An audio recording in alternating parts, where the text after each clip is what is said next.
You are now listening to the Q&E Podcast. Is this what you want? Huh? Is this what you want? Well, come and get it, goddammit!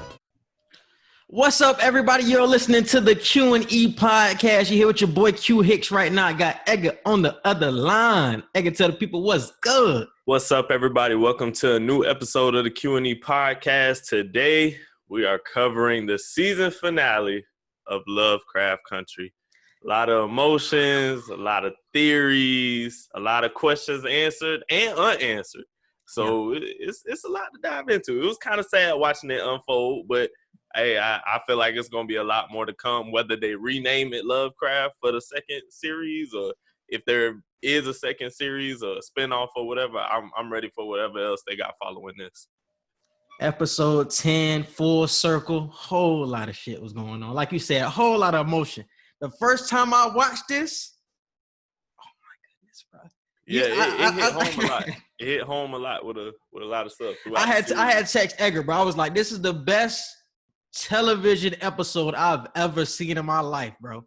I've never seen shit swing so far in one direction and then swing back so quickly. It's like, the emotion, bro, the emotion. Especially for me, Christina being my favorite character, bro. I didn't know how to feel. Yeah, it was still a great episode, though, man. So what? Like, love, or hate, bro? This should be easy, man.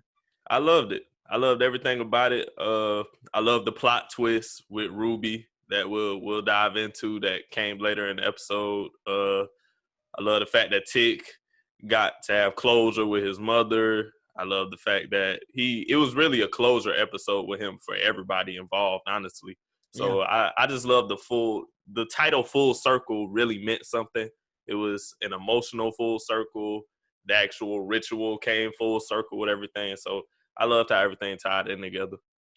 All right, bro. Let's dive right into it with episode 10. So the first scene of episode 10 is when Dee is brought back home. Obviously, last episode in episode 9, she was going through it with the curse of Captain Lancaster. Her whole body, she was turning into Bopsy from the Uncle Tom Cabin's books and things like that. But now she's brought back home. They got the book of names, so everybody thinking they set. They finally open the book of names, and they try to get Dee back right. And Tick and Letty both pass out. You don't know what's going on at first. Tick and Hippolyta and Montrose trying to get them up. So it's like, what is going on here? And this is the first scene of the episode, and he's already passing out. But it looks like Letty and Tick were taken to an ancestral plane where Tick's ancestors were, because Letty ended up meeting up with Hattie from episode 9. They were back in the burning building, and Tick met up with Hannah, who we've seen throughout this season, who is like the main ancestor of the black magic and things like that, bro. So how did you feel about them meeting up with the ancestors and how they played a part in getting Dee back to where she was? I really love the fact that they met with their ancestors to help them learn how to use the Book of Names and basically solve the problem at hand. And I feel like they really did kind of get this from Black Panther, not entirely, but you could tell Black Panther was definitely an inspiration for this ancestral type thing and going to the plane of the ancestors, because if you remember in Black Panther, in the early parts of the movie, well, throughout the whole movie, but especially in the early part, T'Challa went to the ancestral plane to meet his father and the other Black Panther ancestors. So I was like, damn, like, is this really a true African thing that our people really used to believe in? Because, you know, it's always a controversy of what religion Black people actually follow before being brought into America and having Christianity forced on us. So, damn, did we even have a religion, or did we just really converse with our ancestors? So I like the way they played on that. And it was cool how not only did Hannah, Tick's great-great-grandmother, not only was her ancestral plane fire, but the burning building where Hattie and what's her name, Dora, like the experience they had was also a burning building. So Fire and Catch the Fire, the poem that was given in episode 9, it all tied in together and came full circle of not being afraid of the fire, but use that as your source of power. So I like the way they incorporated exactly that. And Hannah said it when she was talking to Tick. She was like, when I first made this, I unknowingly made this burning building. At first I thought it was hell. I didn't even know what I was in. But then I realized that this was really my power. We can use this to our advantage. So that's what I've been doing this whole time, and that's why I have to teach you now. So it looks like Hannah ended up casting 2 spells after she killed herself, or before she killed herself. She gave everybody in her family an ancestor's birthmark to hide their bloodline so no white folks would know they were a part of that family. And also she bound the book shut forever. And that's why we had to read the little paragraph or whatever to actually get the book back open. Right.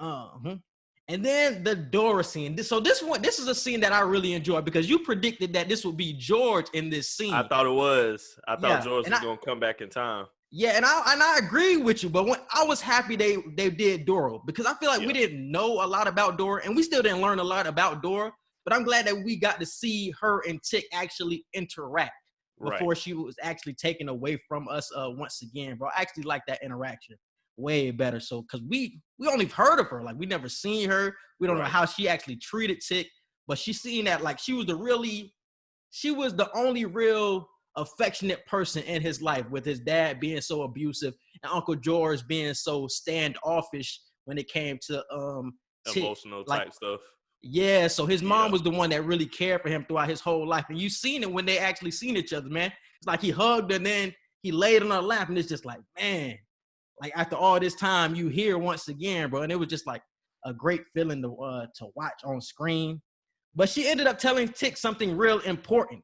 She told him, because Tick sounded like he was scared of what was going to happen. He didn't want to die. And she had ended up telling Tick, like, you have to sacrifice yourself for something that is important. Basically going back to the fire. You have to find your fire. This is your fire at the end of the day. But I love the fact that they had Dora explain to Tick, what is your purpose? And she really asked him that question because he did say, Mama, I don't want to die.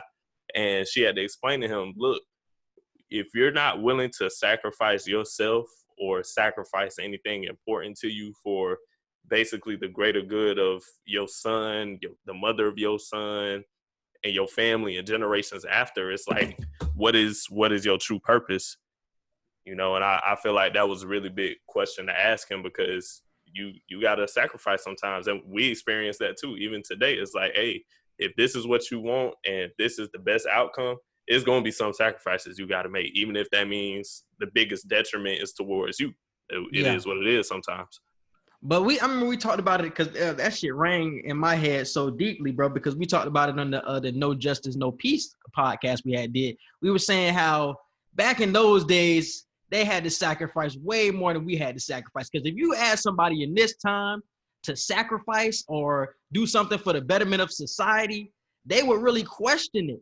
They would question it way more and probably wouldn't take that sacrifice because they don't want to lose their life in the process. But you've seen in the Black Panthers days how they stepped in front and did things for the betterment of society. And even Tick, in his situation, he had a greater purpose than everything else. And he really had to focus in on that. And that's why I'm glad they brought his mom into it, because she's the one who actually had to instill that in him. Like, your purpose is way greater than what you may think at this moment. So I'm glad they wrapped her in it, bro. And we move on to they do the spell on D. And it actually works. And then, damn, what happened after that? Oh, it was something else too. Hattie told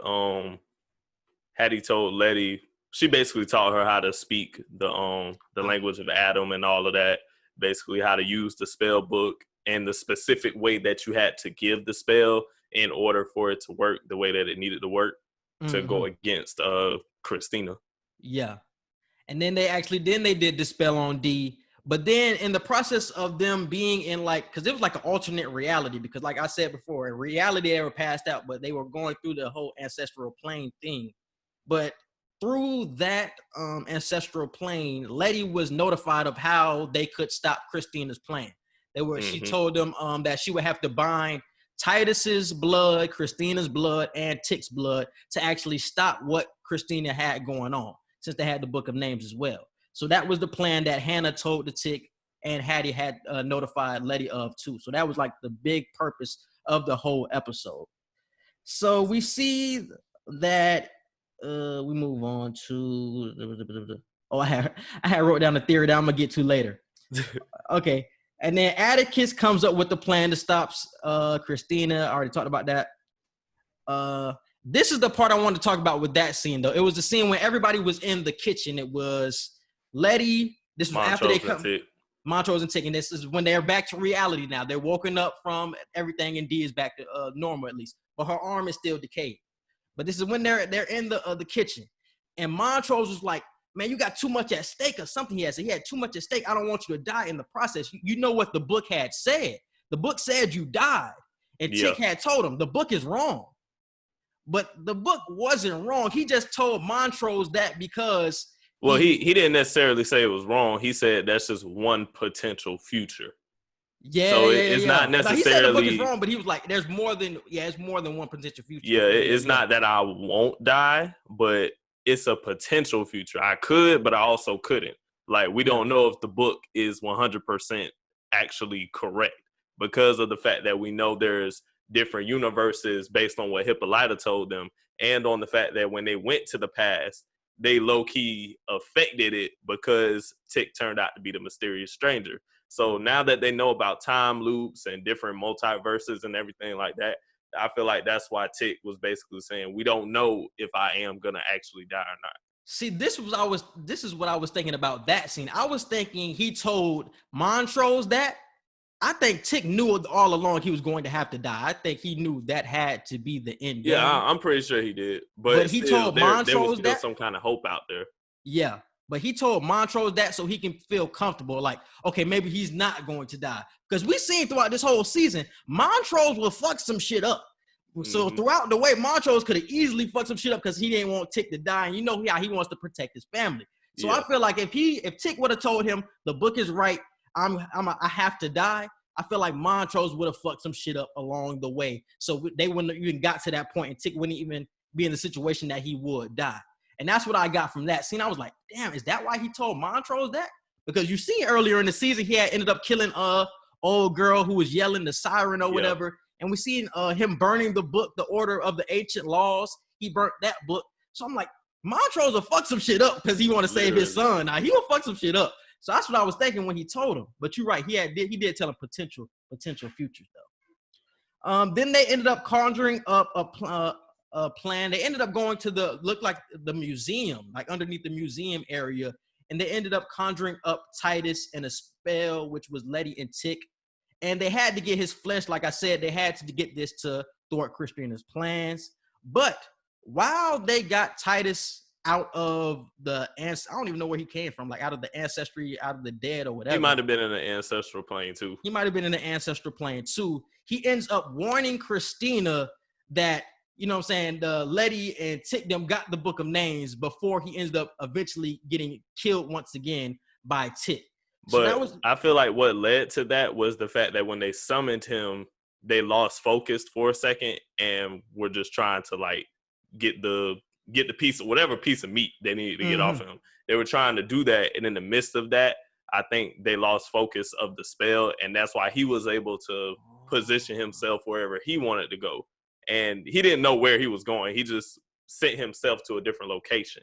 And then that's when he ran into Christina and Ruby, and he tried to warn Ruby, but as soon as he tried to, not Ruby, but he tried to warn Christina. As soon as he tried to warn her, that's when he got summoned back because they refocused the spell. So I feel like if you lose focus on the spell, whoever you bring back can low-key do whatever they want in the moments that they're back.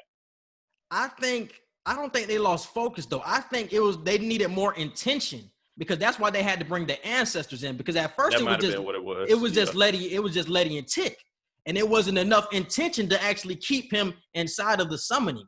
But that's when he actually went off and told Christina. But when they brought the ancestors, Dora and Hattie and Hannah back, that's when he actually stayed there because the intention was right. And that's when he ended up getting the flesh off of him that he needed. And this is another interesting part. So we get past that scene. He gets what he needs, and then we move on. And that was supposed to be the easy part. But it looked crazy in that moment. That shit was not easy at all. Yeah. And now we didn't even say that Christina and them crashed.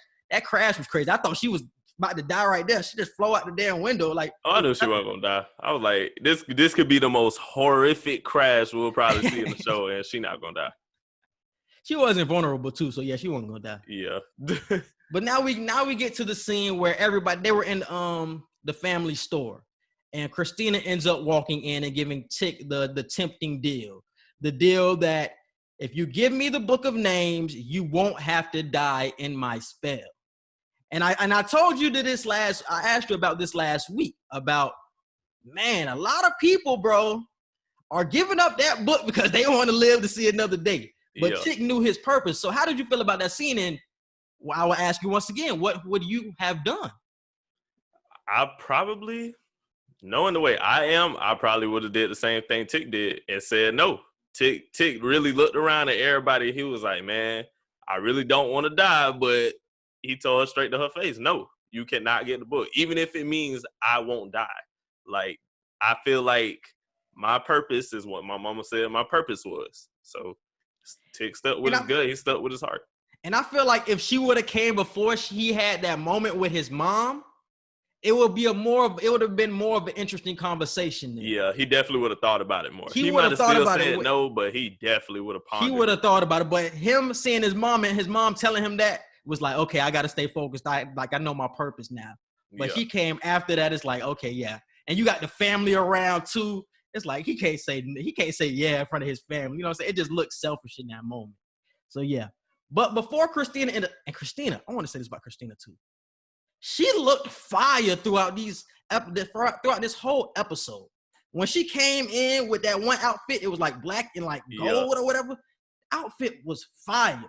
And then the outfit at the end, she always just fire. I don't know why you just not. This shit was extra fire though. I mean, obviously because it was the end, but she always liked her dress. Her swag her drip was different, honestly. And then at the end, when she came dressed in that all white, oh my God, bro.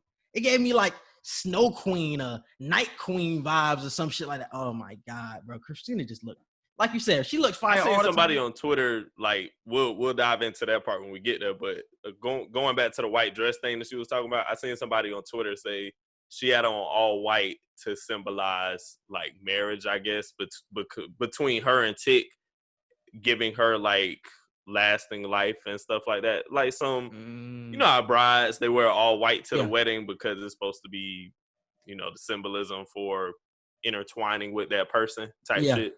So yeah, that's basically that. I seen that on Twitter though. I don't know if that was the actual thing, but I was like, damn, that's a good theory. That would make sense. And I'm gonna dive into something similar to that moving forward though. And then we move past that, and then we get to the Gia scene. This is when we meet back up with Gia. Tick ends up giving her a call, and then they meet up at a hotel. Oh, I think we skipped the part though, didn't we? Did we? Yeah, we skipped the part when Hippolyta finally spoke to D after they finally healed her, cause she done spoke to D by now. I got that a little later, but yeah. No, like she spoke to D twice. The first time she went and spoke to D is when she brought her lunch, and D was just like, "Don't talk to me like you left me." And everything, and Hippolyta was basically like, baby, I had to go. Like I was somewhere where I had the ability to name myself anything, and I still named myself your mother. Like I was always gonna come back. And D was like, I don't want to hear what you would have done. You just weren't here.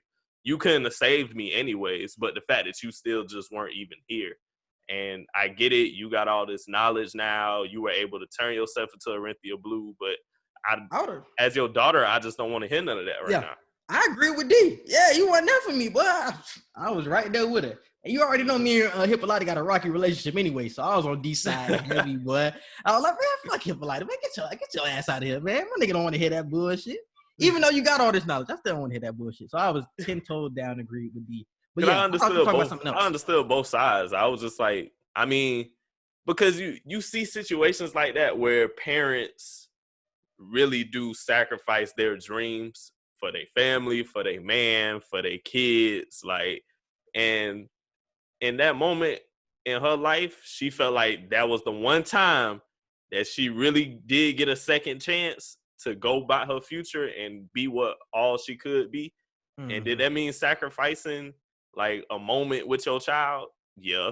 A moment? Nigga, I could be dead right now. Can't be, ain't no shoulda, coulda, woulda. Yeah, yes it is shoulda, coulda, woulda. No, boy, if we didn't get them book of names, nigga, I'm dead. D said, I don't care about what you would have done, so you can't care about what I could have done either. Like, No, you can't have a woulda, and you can't not want a woulda, but you want a shoulda and a coulda. Nah, you either finna have all of them or you ain't finna have any of them. I don't want to hear none of that. I understand D side because it's like, damn, like as my mama, like already my dad dead. Everybody else don't even really pay attention to me like that. You really are my best friend. You all I got. So I understood D point, but I understood Hippolyta point too. It's like, what was the famous phrase in Baby Boy? Mama got a life too. Mama got to have a life too. But this is the thing. You ended up picking your dream over your kid at the end of the day. She didn't know. She didn't know, but damn, you left her out exposed. You already know she ain't got a daddy now. You left her exposed, bro. I mean, but Hippolyta ain't know about the Emmett Till situation. She didn't know about all this other magic stuff that was going on. All Hippolyta knew was what was presented to her. The orrery, the time travel stuff, and the multiverse stuff. That's all she was accustomed to until she got back. So I can't blame Hippolyta. I can't. You didn't know. What you didn't know, I can't blame you for. I can be mad at you, but I can't wholeheartedly blame you for. If I'm a jit, I'm still blaming her. But we can move on though. Yeah, that was solid. But I want to dive into the other scene too, where it was Hippolyta and D, because I did find that interesting as well. So now we get to the Gia scene where she meets up with Tick, and the two things that I took away from her conversation with Tick was this: she had once again said that she was destined for darkness, and obviously we see what happened at the end. And also she had said something else regarding the choice, and Tick had brought this point up, that we always have a choice between being a monster and being a hero. And it's funny because earlier in the episode, his mom had told him, you ain't got no choice, really. It's really no choice. Like, you got to do what you got to do. But he had told her, you got a choice. And I'm going to bring this back up, and I'll just say it now.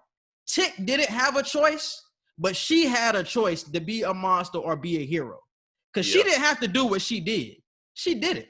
She had a choice to just be like, let Tick or let Christina do what she do, and then just rock out with whatever. Because either way, Tick was going to die. Because either way, Tick was going to die. But she had a choice to not go into that darkness, but she ended up doing it to save the whole entire magic for Black folks. So she chose to be a hero, and I rock with that, bro. So she moved up the character rankings a lot after she made that move. She moved up. I don't want to say a lot. She moved up. She moved up a lot. She went over Ruby, and she went up. That's probably it. She probably went up. That's what I said. Yeah, she go up a lot. I don't know who else you finna put over. She can go up a lot. Yeah, I put over Ruby though. All right, bro. So did you take anything from that scene? From the moment where her and Tick were talking. Yeah. I took from that. I already knew Tick was lying because I said that. I was like, I don't know why Tick told her what they had wasn't real when he know damn well it was. He was just lying. And you the one who said, you got to tell her that because she going to stick around and blah, blah, blah. That girl ain't, like I said, she did not stick around or anything. She went on by her business. She was in the same city. She stuck around. She didn't contact him no more, though. She left that man alone. She left him completely alone. Her mom already dead, so she didn't have to go all the way back to where she from. She could have stayed in America, which she did. She left Tick alone, like I said she would. She was gonna get back to Tick. She already knew. She a Kumi hoe. She knew she had something to do with his future, bro. She knew. I mean, okay, I guess you could say that. That's why I think she stuck around, because she sees what's going to happen, bro. I think she knew she was going to have to be a part of his future. I feel like she did. But still, she wasn't dragging along like just on his feet on his trail. Oh yeah, like how you said she was going to be. I was like, dang, have some respect for Gia, dog. She ain't going out because like he had to break it off clean with Gia, bro. I can't be messing with you. I got my girl in here. I got a baby on the way. You need to go on about your business. No, that's not what he said though. He lied. That ain't what he said. If he would have said that, was a paraphrase. Like, that's what he said. He said, you gotta go on about your business. That's not paraphrasing. I'm paraphrasing. You can't paraphrase two short sentences. I'm paraphrasing what he said, but I'm expanding it a little bit, adding my own little zest. You can't. you putting expand and paraphrase in the same sentence. I can't trust you. I'm expanding his paraphrasing by adding my own little zest. That's all I'm saying, man. I just added my zest. That's all. I'm expanding his paraphrase. So I'm putting in my zest. If I didn't put in my zest, I would have been paraphrasing. But I added my zest, so it expanded. That's all I'm saying. Stop fucking on me words, nigga. It was another thing I took from that too, though. you touched on it really. Yeah, you touched on it with the going into the darkness type shit. Like, because I feel the shaman that she went to, shamans always do this. In any movie where there's a shaman, it's like they give you the facts on what's going to happen, but they don't go in detail. When the lady told her you're going to have to step into the darkness, like it's inevitable, you're going to be part of the darkness. I'm thinking like, damn, like it ain't no positivity to that. When you think of darkness, you think of like hell or the end all be all in a bad way, like type shit. So the fact that it was true, she did end up going into the darkness, but it was for a completely different reason than what we thought. I was like, I hate when shamans do that. You have to leave shit up into interpretation if you're a shaman. I know, bro. You can't be specific when you're a shaman, though, bro. Yes, you can. You can't be specific. Yes, you can. They're just choosing not to. It's just part of the job. Yeah, part of your job because you gotta leave. You have to leave them wondering. You have to leave them wondering because you want them to come back. You know how much more effective I could be if I. You know how much more effective I could be if I was a straight to the point shaman. You would get no money because nobody would come back to you. Nobody would come back. You see that her mother came back because she had more questions. That's why you have to leave shit up into interpretation. And then they're going to come on back because they got more questions. They're going to leave and they're going to come back. Well, obviously, that's not my profession. For a reason. All right, bro. Now we get to the Ruby and Letty scene, and they're at the cemetery. They're at the cemetery, and Ruby was just talking about what family means. Family's not really an obligation. Me and my mom were really family by obligation at the end of the day. She really didn't feel like my mom is what I'm paraphrasing, is what I got from Letty. But we have to move past that. She was saying, me and you are still sisters. And then she had ended up asking her if she would help with the plan and if she could get Christina's blood. But then the whole thing came full circle because it's like, man, you talking about this obligation shit, and Ruby had brought it up. You talking about all this obligation, and you just did it once again. You only need me when you want something. And even in this example, even in this scene, you're doing it again. And you just giving me this whole spiel. So it just showed Letty's hypocrisy in her. But I don't think it highlighted hypocrisy in this moment because, first off, I feel like Letty earned points from me with that scene because at the cemetery, they were at their mother's grave. And Letty, first off, she told the truth finally on why she didn't go to her mama's funeral. And she told Ruby, I was locked up. I was in jail. But she also told her, to be honest, if I wasn't, I probably still wouldn't have went. Like, I didn't want to go because Eloise Baptiste, she my mama at the end of the day, but she was not a true mother to me. So the fact that she opened up and finally let Ruby know what it was, and like you said, she explained family as an obligation. Through her meaning of family throughout life was always, it's an obligation. I never truly had family. So the fact that she actually opened up to Ruby, I feel like Letty earned points of me for that. And also when Ruby said what she said, like you still like you bringing me the book of names and you only want me to help you right now just because it'll benefit you. Letty really earned points of me because before they cut to the next scene and Letty was like, wait, there's more I have to tell you. In that scene, I feel like she told her, Christina took away my invulnerability. Oh, yeah. So I have nothing to gain in this. I won't be okay at the end of this. I could die. I'm not protected like how you are anymore. Like how she was trying to tell her, you need to be coming with me, with Christina. You should be thankful for Christina, blah, blah, blah. I feel like she told her, why you boasting and bragging about what Christina do for you and do for everybody else, she took away my invulnerability and your nephew invulnerability. Why you boosting her up so much? So yeah, Letty earn points to me for that. But I felt this way about Ruby, and this is gonna bleed into the next Ruby scene. I said it last episode. I just didn't like her being the middleman. I needed her to pick a fence on what side she was going to go to, because even in the next couple of scenes, or whenever we get to the scene where she's talking to Christina, it's like, nigga, I don't know what side you're on, and I don't like being in this position where I don't know what side you're on. Because you always gotta have those characters. Like you can't have like an even amount of characters. Good. That shit's so aggravating, bro. It's like you can't know everybody is good and everybody is evil. You gotta have some characters that are on the fence. Otherwise, it's kind of like you already know what's gonna happen in every single situation. But if you have characters that make you say, I don't know if I can trust her, or ooh, I don't know what they gonna do, Yeah. It makes the show so much more interesting. If everybody was like Tick and everybody was like Christina, it's like, I know what this person gonna do. I know how this scene finna go. Like, I like the unpredictableness of it. Man. Because during my first watch, I was rooting for Christina. I ain't even gonna lie, because I already predicted that she was gonna die. So I wanted her to have a fire ending at least. So I'm like, man, she doing all this back and forth with Letty. Now she trying to backstab Christina. I'm like, man, you need to go on over with them. So when we get to the scene where, we're gonna dive into it, but the scene where she ends up giving Letty the potion, we thought it was Ruby, but it ended up being Christina. She gives Letty the potion. I'm like, I'm glad you at least picked a side at least. You know what I'm saying? Like, damn, you ain't got to go back and forth no more. But we see how that shit ended up turning out for Ruby, bro. So that shit, I don't know, bro. That's why she dropped in my last place. I just couldn't fuck with Ruby throughout this whole episode, bro. I really could not bang with her. I couldn't. And now we move on to, this is when we get to the Hippolyta. This is when we get to the Hippolyta and D scene. And D was just, I think Hippolyta ended up slipping some art book under the floor. D was trying to draw with her right hand because she's originally left-handed. No, I have a theory. What? And this is gonna play a factor in my ending theory or something for season 2. She was not drawing on that paper. She wasn't trying to draw. She was scratching out because it said something about all white male jury acquits Emmett Till. So yeah, she it was about all the people that got off. She was scratching out the white faces on the newspaper. Yeah. And this is a theory. I'm gonna dive into it. I'm gonna dive into it later, bro.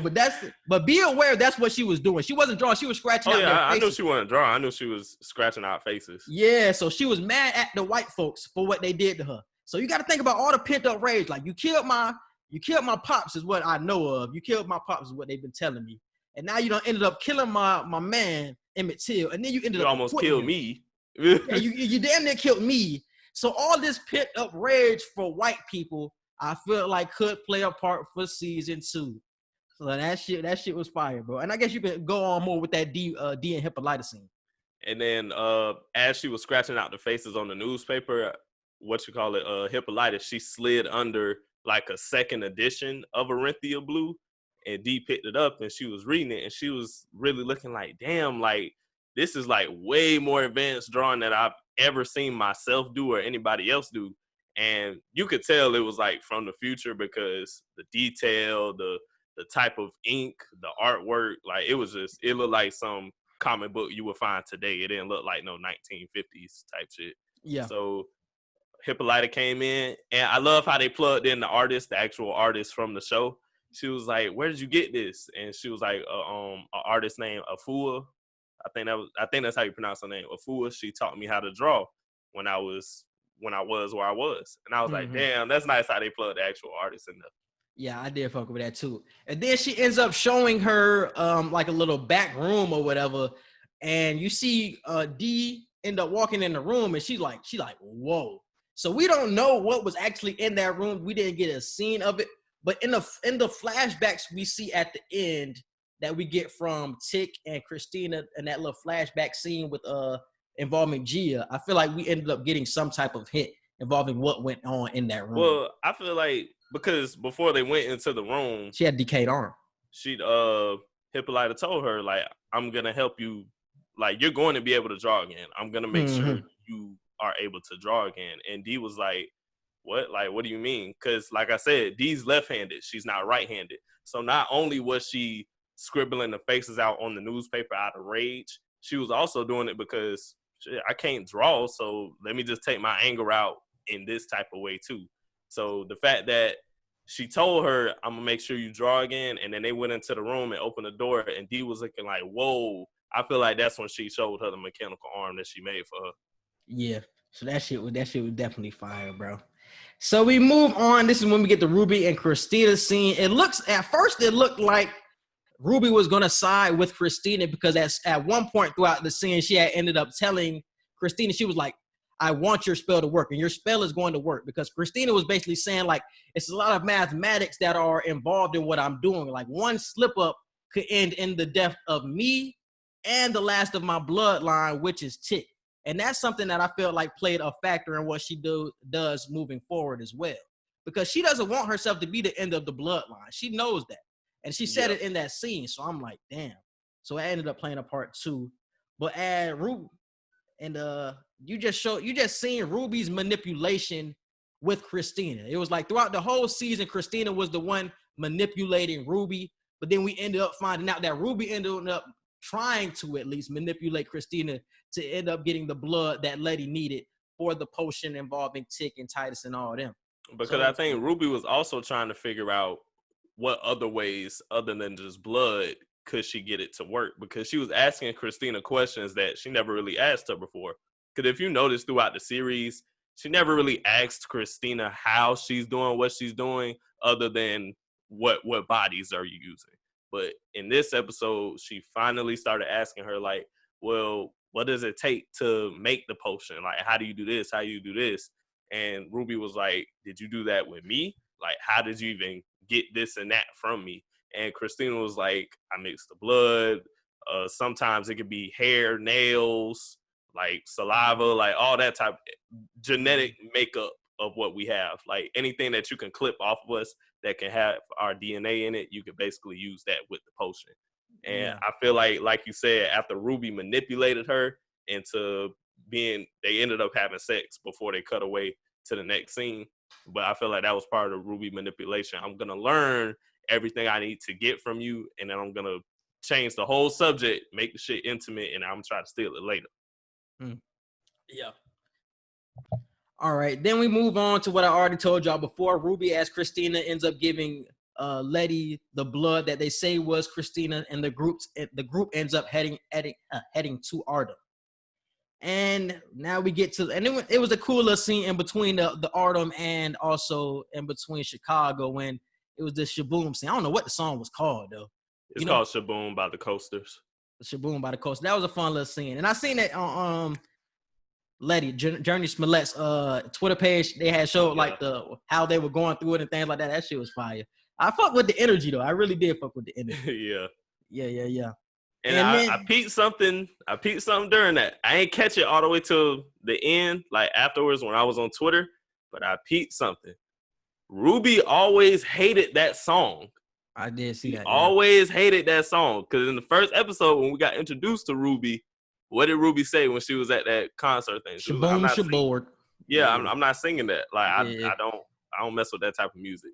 But in the car, even though everybody else was singing it, it was like a family moment type thing. It's like Ruby, out of all people, is singing along with y'all, especially with everything going on with what y'all heading into. It took Montrose all the way to like the last line of the song to sing along. So you mean to tell me Ruby was singing along before Montrose? I was like, dang, I ain't even peeped that. So the second time I watched it, I was like, ooh, yeah, now I'm way more suspicious. Bro. But the first time I ain't catch that. Yeah. And I was feeling a way at this scene. Cause y'all have to remember, I'm rooting for Christina at this point because I already know she's going to die. So I'm rooting for Christina. So I'm like, damn, y'all boys got 1 against 6. Cause I'm like, man, y'all got 6 people going up against 1 person. I'm like, well, y'all finna murder my girl. And y'all got the whole little plan. Y'all got her blood. I knew it wasn't gonna be that easy. I knew it Christina was. way like, too knowledgeable. Unfair at this point. I knew Christina way too knowledgeable. It could be 1 against 10, and she still got an even advantage. Damn near. Y'all got a whole Kumi hole, the book of names. I'm like, goddamn, like I said, that's how lethal Christina is. Oh, you got 10 people. You got 10 people, and you just got Christina over here. Christina can hold her weight just like 10 people can. That's why I fuck with Christina, bro. But while watching it the first time, I'm like, y'all got all these folks. She done got backstabbed by damn Ruby. But this is when, like I said, this is my first watch. I'm like, man, she done got backstabbed. Like, y'all really trying my dog Christina right now, bro. But she hit us with the okie doke. We ended up finding out. So Letty finds out that Ruby is Christina. When they looked like they were going through with the plan, they actually get to Artem. They're going through with the plan. They're putting blood on the walls as some type of ritual. They had to make the salt trail and all of that too. They had to make the salt trail. All this they were doing to stop Christina's plan. And if you noticed, when Tick, after they made the salt trail that they had to make on their own, when Tick went to the Artem house that was destroyed but set up for the ritual, there was a giant trail of salt around the house too. I ain't peeped that until the second time I watched it. I thought it was just sand or dirt, but I was like, no, that can't just be dirt, because it wasn't like that when the house was first there. And I seen somebody else on Twitter, and I seen in an explain video, somebody said they had to create salt around that too.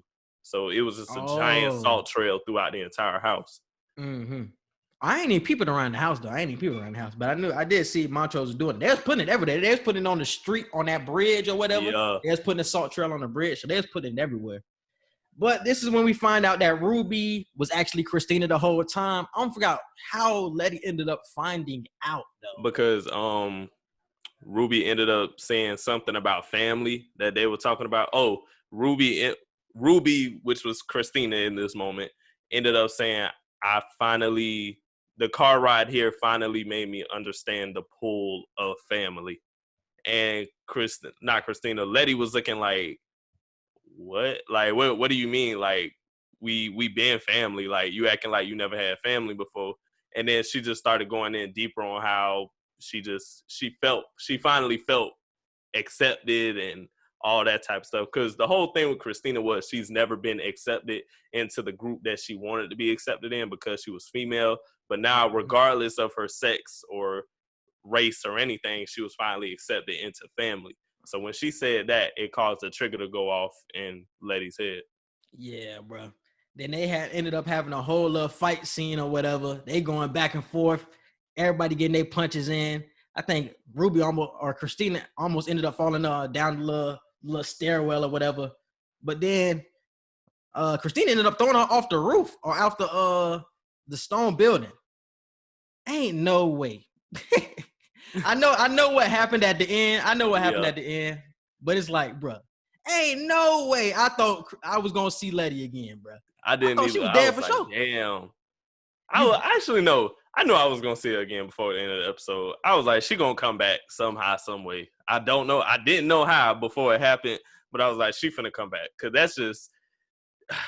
that was just a terrible way to end Letty. That was dope as hell, because bro, in that moment, terrible. I was so shocked, like, whoa, Ruby Christina, I was so shocked, bro. That was a terrible way to end her character. You would have been fine if Letty died and that was it. We didn't see at the hands of Christina.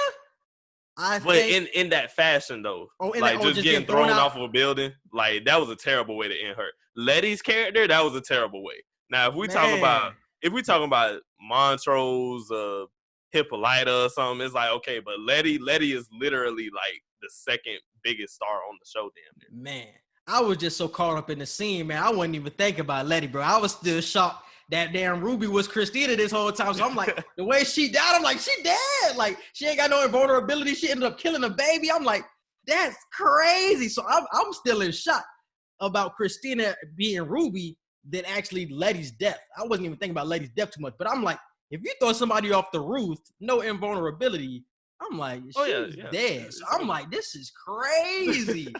I'm like, because imagine, bro, if that would have actually happened, and if she wouldn't have came back to life, how much shit she could have changed for the future.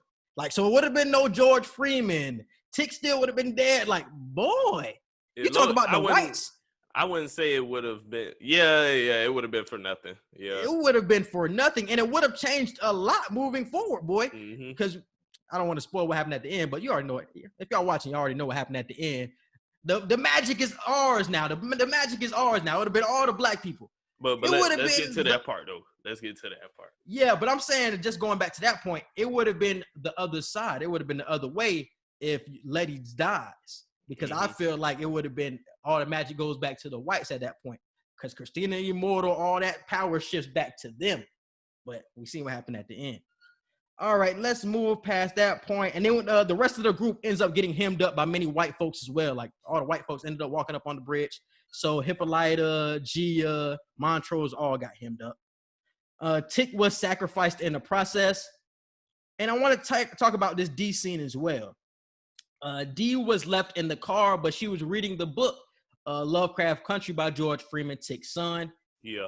And she was saved by Tick's Shoggoth, bro. So how did you feel about that scene? Like the book in general, her reading it, and her being saved by the Shoggoth. Were you surprised by that? Before the Shoggoth came, I kind of knew it was going to show up again in that episode, because before Tick and Letty went down into the cave thing or whatever to get Titus, you see Tick over by a little basement area and something's kind of hitting on the floorboards, and he's telling it to calm down. I was like, damn, did he keep the Shoggoth? And then you Where see the hell was later, he keeping it at? I don't know. I guess it was like an extra room or something. Keeping it in the garage? I'm not causing questioning damage. I'm not questioning anything abnormal in this show. If they Is just he not all of a causing damage in sudden, the garage? if they just all of a sudden had an extra room, I wouldn't be surprised. In all honesty, so I was like, damn. Like, I wonder if he gonna actually come out in this final episode, and he ended up coming out. But before the Shoggoth came, you seen Dee reading the book, and she said one of the last lines in the book. I got this. And I got it. I don't remember it verbatim, but the gist of it was blood had to be spilt on both sides in order to. So she said he knew telling a story was a kind of power, but he also knew it wasn't enough. To disrupt the hierarchies of warlocks, they would have to spill blood other than their own. Right. So she knows she would have to kill Christina at the end. So you can go ahead. Well, whether it was her killing Christina or anybody else, Christina was going to have to die in this situation. And then as soon as she said that, that's when she sees the white Shoggoth coming to try and kill her, and then the black Shoggoth, which is now their pet, which Tick trained Dee to learn how to use and like have as her own pet too, basically, came and saved her. I was like, damn, that's raw. And I didn't even peep that theirs was black and the other one was white. I didn't either. I didn't peep that the first time I watched. I didn't peep that. I just thought they were all like random colors or something like that. Yeah, me too. I really didn't think that shit. It'd be so much going on when the Shoggoths come. It's like you don't pay attention. I didn't pay attention to the color at all. I never paid attention to the color. They got like 1,000 eyes and 3,000. Yeah, that's all I pay attention to. I see eyes and they big as hell, and that's all I see. All right, bro. Then we hold on. Oh, going back to the point you already made, bro, about Dee getting trained by Tick. I think it is heavily implied that Tick is Dee's sister, because I feel like that's the only way that the power could be transferred to her so easily with Tick dying. Because I think if Tick dies, it just goes on to the next hierarchy or the next person in the bloodline. So I think Dee is his sister at the end of the day. I think she has. I mean, I feel like in that situation, Tick could have trained anybody to be in charge of the Shoggoth. Could have trained anybody. Yeah, I think she was the next one. And she's the youngest. But I didn't feel like it was because of like bloodline type stuff. I feel like it was just because Tick got the Shoggoth comfortable with Dee the same way he could have got it comfortable with anybody else. I feel like it was just a comfortability thing. It could have been the bloodline thing too. Could have been. Most definitely. Like a normal pet type situation. Could have been that too. What else? All right, Christina ends up performing the spell. I already talked about her dress. I put it in my notes, bro, because that dress was so crazy. Like I said, it was giving me Snow Queen and Night Queen vibes, bro. I fucking love this shit, bro. And then she ends up performing the spell, and they have Tick like up on like a cross. It was like some real biblical shit. You feel what I'm saying? And we get a scene earlier in the episode about him being baptized. And you know how baptism is more like getting cleansed and things like that. And then you see him on the cross, just like Jesus Christ and things like that. And then he gets cut by Christina. And then I'm like, damn, this made me think, is Tick dead? Because resurrection at the end of the day always comes back. When all these biblical references, after you died on the cross, you come back. So I'm like, damn, is Tick truly dead after going through what he went through with the spell? Right. It leaves a lot to be interpreted from that, bro. The baptism part was really cool to me because just like Letty, Tick was also lost in the thought of religion and what his faith truly was. And the fact that Letty explained to him, like, I'm really thankful that you're doing this with me before we go to do what we're about to do. So we have a sense of cleansing with God and being able to get closer to him. And I know it's hard for you to believe him, but find him in me and your son. Like, find the belief within me and George.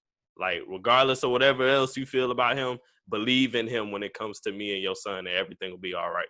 So I like the fact that he got baptized for that reason, at least. Yeah. So that was dope. So yes, this is when we see that it looks like everything is going Christina's way. She ends up putting the blood in her mouth. You see the transfer of power is ended up everything is going into Christina right now.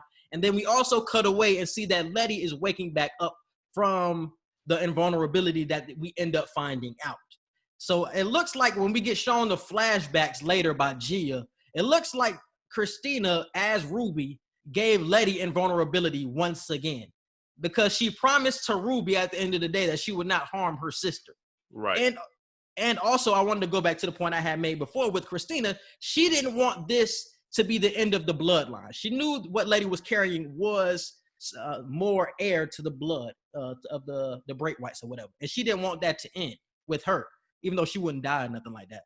But she didn't want that to be the end. So I feel like that's another reason why she gave it to her as well. And this is why I still feel Christina is not 100% a villain. That just showed you that she cared about old girl. That just showed you that she cared about Ruby. That's what I'm saying. Like, she cared. She still killed my man, though. She still killed my man, though. She's still a villain, but this is why I say I don't think she's 100%. Do I feel like she's 50-50? Hell no. She's obviously more so villain than like just regular antagonist. She has feelings. She has feelings, and she actually cares about some of them to a certain extent. And that's the difference between her and a lot of villains that we end up liking. A lot of villains don't have feelings. It's not like many weaknesses that you can tap into. But she has the weakness of actually caring for people that get close to her. So it's like, nah, you got a weakness, my G. I still rock with you, but you got a huge weakness that people can take advantage of, bro. Huge weakness. And it ended up getting taken advantage of in that point. Because if she didn't care for Ruby, Letty would be dead right now. Letty would still be dead, but she cared for Ruby. Even though she killed Ruby, it was like Christina didn't look at any of this personal. Like she looked at all of these as what's a famous phrase? I think I got this from Tupac, casualty of war. Like these deaths, Tick's death is just a casualty in this spell that I'm trying to get for myself. Ruby's death, as sad as it was for me to do, it was a casualty that I had to bestow upon her so that way I could still do what I need to do for my spell. Not Ruby, but Christina didn't see any of this as personal as to where, as far as they concerned, you killing our family members. Like, this is all personal to us. Yeah. Yeah, that shit crazy, bro. But it looks like the darkness starts to begin. It looks like Christina is really about to take over. Letty ends up stabbing her in the back, but that shit don't do nothing because she immortal at this point and she invulnerable. It's nothing that you could do to her. Letty tries to speak to Adam, the language of Adam, but it's nothing that she could do at this point. And then you see the darkness floating up in the air. And then this is what I talked about before. Gia had a choice. Gia could have sat around and let shit happen, or she wanted to become a hero. And she became a hero. She stepped into the darkness that she knew she had to do at one point. She had to. Because I think she was confused on the darkness she had to step into as well. The same way I was confused. I didn't know it would be so literal. Like she literally stepped in the darkness. She was like, oh, like literally the darkness. I'm thinking like, I'm thinking she's talking about some afterlife type stuff. Yeah. Gia looking like, oh shit, like literal darkness. Like, oh yeah, I can do that. Yeah. Yeah, bro. Yeah. And then, she ends up binding herself with Tick, who's already dead at this point. And also she binds herself with Christina and everybody tied together. That was the plan in the beginning anyway, to tie everybody together with Titus. And Tick already ate Titus's flesh. So they were all bound together. And then Letty ended up saying the language of Adam, the spell that was needed. And you just see a huge explosion. And then I think that's when we get Christina had like bricks was laid on her or whatever.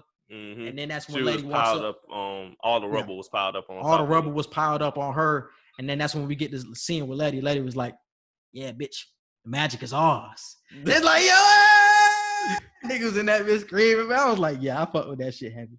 And she's like, white folks can't use magic. I was wondering what the spell was for, honestly. I thought it was just to get rid of her immortality. But not only was it just for that, when Christina asked her, she was like, you bound me for magic? And then that's when Letty said, it wasn't just about bounding you for magic or getting rid of your immortality. Like, I took away magic from all white people. Yes, it's sir. No longer y'all's. It's ours now. I was like, damn, like, what made me love that scene so much is because that can speak to so many different things. And I feel like when it comes to like white supremacy, you can kind of wonder like, damn, if we ever get to a point as Black people to where I don't want to say reach white supremacy, but we match white supremacy or surpass it later down in our generations, whether we're allowed to see it or our kids or whatever, like, are we going to have that attitude of it's ours now? Like, the power is ours now. Then on some Black power type shit. Like, I wonder if that's how we'll be in that type of situation. But in this situation, with it being magic, that made me love that scene so much. And I love this scene also, bro, because even though Tick died, Ruby looked like she could possibly be dead, would you consider this a Black happy ending at the end of the day? Would you consider it a Black happy ending? Because usually people don't get away. Well, they get away. I don't want to say all the way. No, it's not. It wasn't a full circle. This was the only thing that wasn't full circle. It wasn't a full circle happy ending. Like, there are happy parts about it. Yeah, y'all got magic now. Christina is dead, but Tick is dead. Ruby's dead. So you took some losses, but overall, you did win at the end of the day. Yeah. But I feel like as Black people, that's the only way we can win is if we take losses, bro. I feel like that's the only way we can progress. And I feel like that was made here. And that's probably why we never will see a true full circle happy ending other than Princess and the Frog, bro. Because we never have full circle happy endings. So we have to take losses to progress in the society anyways. So this is just true to life, and that's why I fuck with it even more, bro. So this is the most happy ending we gonna get. That's how I'll take it. All right, bro. And I also wanted to point out that the biblical reference was Tick was the savior. He was the Jesus Christ of magic, basically. Yeah. And he saved magic for Black people. And he shifted the power. The power structure. The power structure. And then that's when we get, so Tick is obviously dead. Montrose is going through it because everybody was like, he dead. Letty going through it because everybody see he dead. And then Montrose gets the note that Tick ended up writing for him because Tick already knew he was going to die. And do you remember the words that he said? I didn't write them down, actually. I don't remember it word for word, but he was basically telling Montrose, there is neither happiness nor grief. It's just each state presented to one another. And the only way someone can expose themselves to extreme happiness is by going through the strongest grief. And I was like, damn, like, that kind of makes sense. It's like he's already been through the strongest grief. Yeah, the people who you see reach the most supreme happiness, they've already gone through the most troubling type shit. Like, whether it's losing people or just starting from the gutter in general with certain things, that's why they achieve the supreme happiness a lot of times. So as bad as it was for him to lose his son, like he didn't want to, you are now going to be able to experience the true joy by getting the opportunity to raise my son, your grandson. You get a second chance at being a father. And he told Montrose, don't waste it. Like, don't waste this chance that you have to actually be a good father with the lessons that you learned from raising me. Yeah. He was basically saying, don't raise him the same as all the other Black people that have to get raised from the bottom. Y'all got magic now. Try to raise him in a different way than how everybody else is raised. You know what I'm saying? You got all this. Use it to your advantage to raise my son to be a great individual. So I definitely rock with that. I don't know. This is something I thought of at the end as well. I'm like, because they still said they were going to name him George. I'm like, damn, my nigga Tick gave up his whole life. Y'all should be naming that nigga Tick Jr. What? Tick done saved the whole power structure. I mean, you could have, but it would have probably changed a lot of stuff. Like, maybe he wouldn't have wrote the book and all that type of stuff. I don't know. Just because of a name change, you might affect the whole future. Like, so I don't know how that future, like, multiverse stuff go. I'm just gonna do what I'm supposed to do. If I so much as change a name and it can change everything else, I'm like, yeah, I'm not doing that. Yeah. So Dee ended up walking up to Christina. This is at the end of the episode. She ended up walking up to Christina. She had the Shoggoth behind her. She ended up walking up. You already know Christina was playing for her life. She couldn't do nothing. She under all the rubble or whatever. And she was just looking at her. And what did she say? She was like, she said, they still haven't learned. They still haven't learned. And I rewinded it. I was like, did she say you still haven't learned? And then I was like, I put the closed caption on. And she was like, they still haven't learned. And I was like, yeah, they definitely gonna have a season 2, and D gonna be the head of it. Like, I'm predicting this right now. It's gonna be a season 2, and like you said, D and Hippolyta are gonna be heavily involved in what follows next. Even if Tick comes back. Even if Tick comes back, I feel like D is going to be the focal point. I was about to say I'm gonna go against that, but let me get past this because of what you alluded to. No, earlier, I know what you're saying, but I don't think she's gonna be the good guy. Is what I'm saying. No, I'm not saying she's gonna be the focal point though. Yeah. I don't know what angle they're gonna take, but I feel like D in season 2, she's gonna be the main person to watch. Yeah. So she ended up choking Christina out because then we find out she has a whole robotic arm. But we already knew this shit because I predicted that shit a couple episodes ago that she had a robotic arm. And then she saved Tick in the portal. And Tick had said something that a robotic arm girl ended up saving me in the portal. And that could be something that shows in season 2. They could go back to that point because, like you said before, it's a whole time loop. So I feel like that scene where he said that is going to play a part in season 2. And also the point about him saying white folks are rioting. You remember he said that? He said white folks rioting when he went into the portal. White folks are probably rioting over what's happening right now. I heard somebody say that could be a shout out to some Chicago riots I think happened, whether it might have been the 60s or 70s or whatever. I think there were riots in Chicago too, not too long after the time period of what we're watching now. So it might be alluding to that. I don't know how far in the future they went, but who knows? Yeah, man. And then after that, that's when we get the Shoggoth. The Shoggoth walks up the stairs, yells into the moon, real cinematic. And shout out to that because they based that whole scenario, they based that off of a Marvel comic. I can't think of the name of it, but it was a Marvel comic that came out a while ago, like years ago when comics was really booming. And it was like a little black girl with this huge giant beast that was hers basically or something like that. And that was kind of like a shout out to Marvel with that. So I like that. Yeah, as a comic geek, I like that type of stuff. Yeah, I definitely fuck with that shit. After that, and that was the end. After watching it the first time, I was like, I had told Eggy this, I don't need a season 2. I feel like I don't need a season 2, bro. That shit ended so good. And the way y'all finished off Christina, I wasn't even upset about it. I'm like, y'all can leave this shit alone and I'm fine with it. I'm fine with the questions. Here's the thing. I might not necessarily need a season 2, but there has to be something following this. It could either be a season 2, Lovecraft Country, or y'all can make a spinoff about D with something that she's doing. Or y'all can make a spinoff about Hippolyta and D. Like, there's so many things you can do. Gia is still alive. Gia is still a Kumio. She has not fully fulfilled her purpose. She's still walking around the earth. There's something that you can incorporate her with. And we still got to have Letty give birth to George. So they can find some type of way to make a follow-up after this.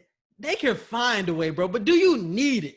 You know what I'm saying? The way it ended, do you have that many cliffhanger questions It's not that many, but the few that you have, you could generate a lot from the few questions that you still have.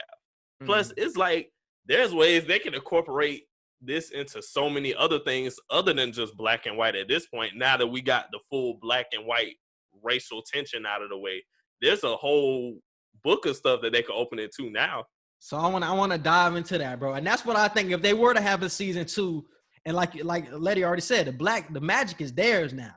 So I feel like it's going to be like black people are their own worst enemies type shit. They're going to try to tear each other down type shit. I feel like that's going to be the head. If they make a season 2, I don't think it will involve that many white folks. I really don't think. I think it's going to be black against black type shit. I wouldn't be surprised. Yeah. And I feel like it's going to be black people are their own worst enemies and somebody's going to have to get tore down. Or it could be about oppressing white people, them trying to get revenge against white people for what they've done for centuries and centuries against blacks. And maybe somebody tries to save the whites and try to get equality or some shit. And they don't want white people to be oppressed like black people were oppressed. You know what I'm saying? That could be a possible storyline as well. So that's some two things. Or you could dive into other minorities and figure out, you ain't got to do all that now. No, what I'm saying, like, but instead of just keeping it black and white, like you said, like it could be more so of a we're our own worst enemy type thing. And it's like, because at the end of the day, we know the black and white issue is the biggest issue, but you also got Hispanics that are oppressed by white people. What if we find out Hispanic people also have magic of their own type situation, and What if we both? What if they incorporate somebody like a Pocahontas in this shit? That's what bro? I'm saying. See, if they incorporate Pocahontas in this shit would be legendary. That's what I'm saying. Native Americans, like, what if the few Native Americans that are alive, like, what if they somehow still had some type of magic or something like that? See, it's a whole bunch that you could play. That's fire. Bro. If they put Pocahontas in that shit, that's fire, bro. That's definitely fire. Another question. Do you think Tick and Ruby are truly dead? Tick, Ruby dead. I don't want to hit him. Because I second guess that Ruby dead, but Tick, because I asked you that Tick question. Yeah, I asked you that question because I think Christina has said it one time. Not everybody that's in that that's in the basement or whatever is actually dead. They're just in a coma-like state. So that doesn't mean she's dead. She's just in a coma right now. So she could possibly come back to life. Possibly. And y'all got all this magic as well. I feel like Christina in that situation would have clipped all loose ends and made sure Ruby was dead. Mm-hmm. I don't feel like she would have, because William had no point in being brought back. So she probably left. William had no importance. His body no longer had importance. He was actually dead. She was just somehow keeping him at the bare minimum alive in a comatose state. So his body was no longer able to come back to life. Same with the other white lady. Yeah. I feel like they were dead, but she kept oxygen in their bodies to be quote unquote alive. But Ruby, I feel like she straight up just killed Ruby. Got her blood for the night that she needed it, because you ain't need Ruby body no more after that night. You only needed it to do your little coup that you was trying to pull and then get immortal, and then boom, I don't need your body no more. Like, you dead to me basically. Okay, and what about Tick? Tick, yeah, I think Tick gonna come back. This is why I feel like it's gonna be a season 2 or some type of spinoff. Tick is coming back. Yeah, I think Tick coming back too. And this is one that I had seen in an explain video. Could Gia have been transferring immortality to Tick? So you see that she was holding both of them, both Tick and Christina. And she was saying that Tick was already dead, so she didn't have to grab Tick because he was already dead. She just had to grab Christina. But the fact that she grabbed both of them, that it could have easily been a transferring of power between the two, and that Tick is just in a coma-like state right now, but could resurrect with immortality when he bounces back. And because you have to think, she doesn't know the full extent of her powers. She just know that she killed people at this point, and now she's embraced in darkness. She don't know the full extent. So in the explain video, they was like, it's a possibility that she transferred the power from Christina to Tick. And I was like, damn, that's a nice little theory that I could see. Only rebuttal I would have against that is you need a body, because you need a body, intention, and what else? What?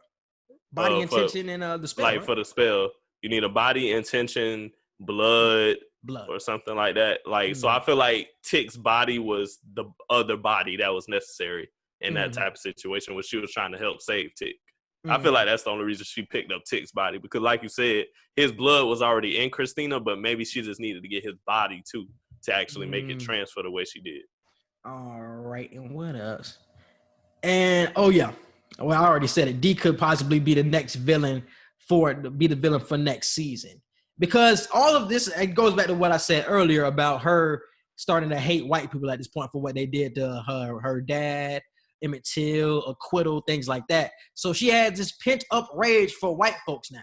So it's like, man, I'm finna go crazy with this magic. Now I got the book of names. I got this Shoggoth behind me. I'm finna run through all y'all white folks. So I feel like she could potentially be the next villain if we get a season 2 or if we get a spinoff or whatever. So she's trying to go at everybody neck, bro.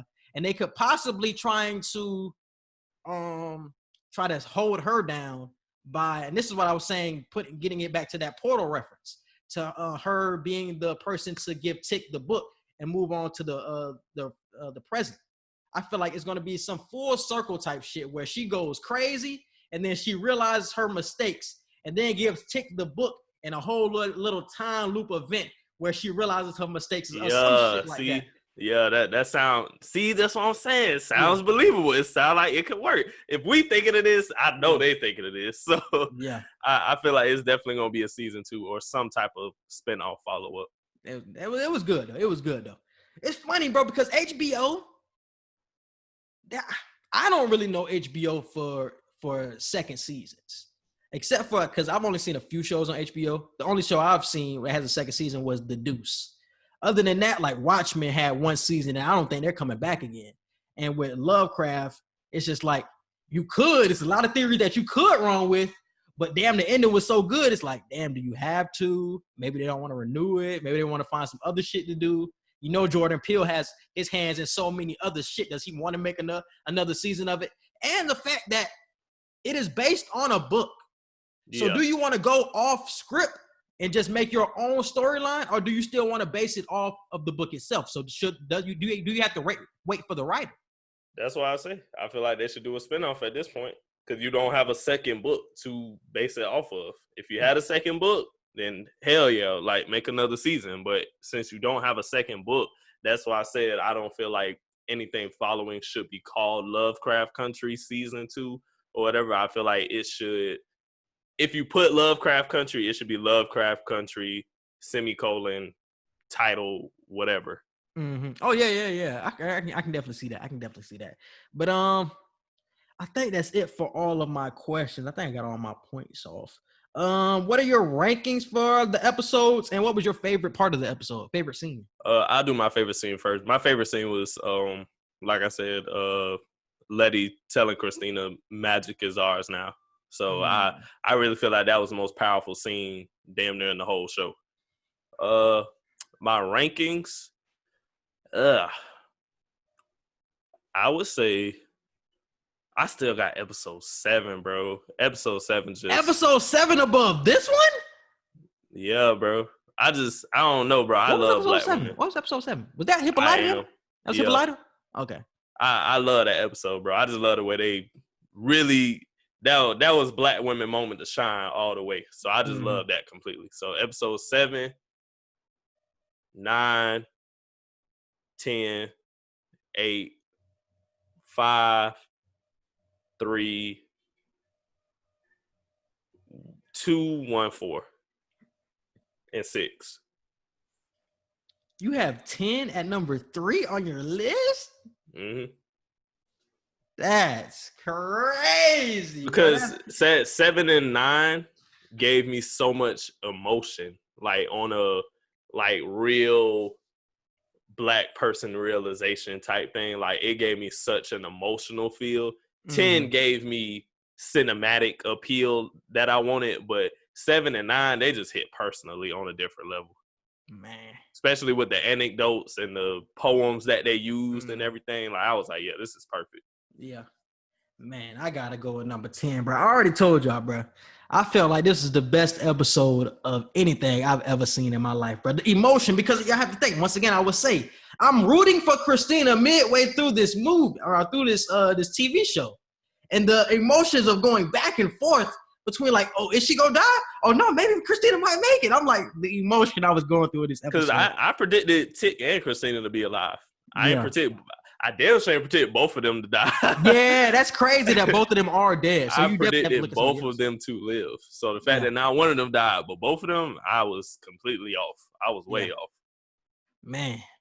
So we won't get Christina next episode. Probably won't see another white person, but man, Christina did her thing. So whatever her real name is, she need an Emmy as well for supporting actress or whatever. She need to get her Emmy. Yeah, too. Journey Smollett, she gotta win Best Actress. Yeah. Has to win Best Actress. Yeah. Her and Christina need their Emmys right now. Because nothing's coming out that's gonna be better than that. I don't care. Nothing's coming out gonna be better. Not for the rest of the year, no. That's it for the rest of the year. Yeah. So I got episode 10, 9, 8, 7. And it's funny because I remember we had said after episode 6, shit was going to keep getting better and better. So that's really how it was too. So 10, 9, 8, 7, 1. 1 is still excellent to me. 5, 3, 2, 4, and then 6 is my last one. But that shit was, oh my goodness. Favorite scene? Probably had to be that last scene when she had choked her ass out with the robotic arm. And then it was just so cinematic with the Shoggoth yelling. I was like, that shit was fire. It was kind of like some they low-key did some like Jurassic Park type shit too. Yeah. I really fuck with that. So that probably would be my favorite part. And also, I think that Ruby part might have been my favorite part too, bro. With Ruby We as found out it Christina. was Christina. Yeah. Hey, that was. Hey, we had to pause the TV, bro. Like Exactly, we paused bro. the TV and went crazy. We was like, what, bro? I'm in my house screaming at this. I'm like, what the fuck? I'm like, that's Christina. I was going crazy. I take that back. That Christina part was definitely my favorite. That part was crazy, bro. That was I was definitely my like, favorite no, I had to stop eating. Like, I was like, wait, what? Because I'm looking like, did I miss this? Like, what did this part happen? Yeah, bro, that shit was crazy. So I take that back, bro. That Christina as Ruby part was definitely my favorite shit. Oh yeah, but anything else, bro? You want to say? Anything else about Lovecraft? No, greatest show. I put it at greatest show I've ever watched. Oh, most honestly. definitely. Greatest show I've ever watched. Not even gonna lie to you. And I've seen some pretty good shows. Best show I ever watched. Greatest. I wouldn't. If you told me that it was the greatest show of all time, I wouldn't bet I wouldn't will it. Because most of y'all put Game of Thrones up there, The Wire, Breaking Bad.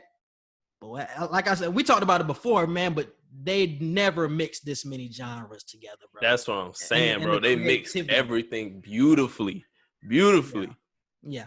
So if you said greatest show of all time, I really wouldn't bat. And the fact that episode 4 and 6 are the least popular episodes, and they're still pretty decent. Like, they're filler episodes for sure. Those are the only 2 filler episodes in this whole series. I felt like 6 was the only filler. I actually liked 4. 4 was good, but it was like 4 was an episode you didn't have to be glued to the TV the whole time. I feel like every other episode you had to be glued to the TV. Damn near.